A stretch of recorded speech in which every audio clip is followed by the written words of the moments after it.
Houston Maritime Attorneys. We serve injured maritime workers nationwide. Offices in Texas and Louisiana. Just like any other industry, seamen are at risk of suffering work-related injuries anytime they are on the clock. The courts recognize this and are continually working to protect injured seamen through general maritime law. Maritime law gives workers who have been injured offshore or in the maritime industry the chance to claim necessary compensation for any suffering of medical complications. The following acts are foundational to maritime law: Jones Act, Death on the High Seas Act, Limitation of Liability Act, Longshoremen and Harbor Workers Compensation Act. General maritime law is the basis for all injuries sustained by seamen. It is important to have a comprehensive understanding of the general law before delving into the subsequent acts. How to choose the right maritime injury attorney. Maritime law can be complex. Although these laws are designed to protect the rights of maritime workers who become injured or ill, they can be difficult to navigate.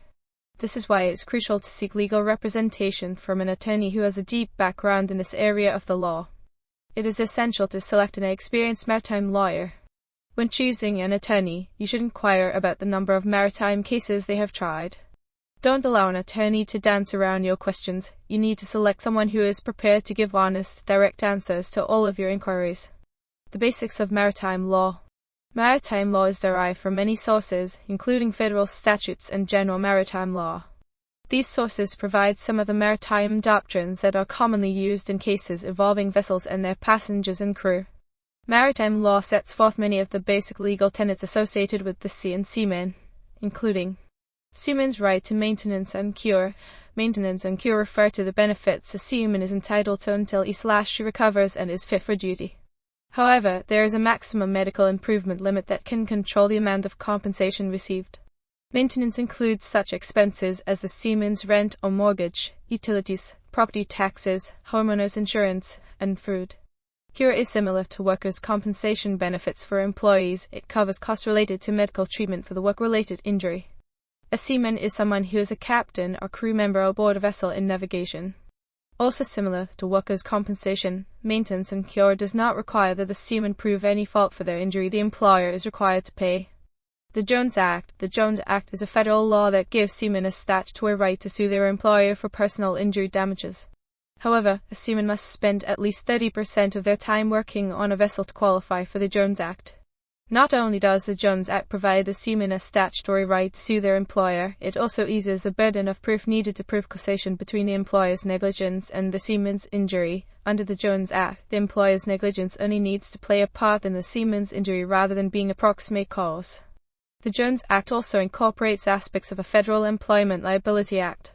In particular, claims filed in state court under the Jones Act are not removable to federal court. The Death on the High Seas Act. When the death of an individual is caused by a wrongful act or neglect occurring on the high seas, a DOSA guarantees that a personal representative of the decedent can bring a claim.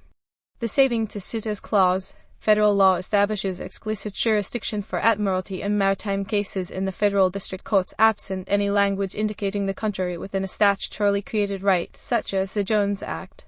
However, that Saving to Suitors Clause reserves any non-admiralty remedies that may be available to an individual. An example of an admiralty remedy is a suit in which the claim is brought against the ship. The Longshore and Harbor Workers Compensation Act. Federal law created certain statutory rights for employees not necessarily seamen but who nonetheless work on harbors or vessels that are under repair or being built. This law covers longshore workers, ship repairers, shipbuilders or shipbreakers, and harbor construction workers. Injuries must occur on navigable waters or an adjoining area, such as a dock.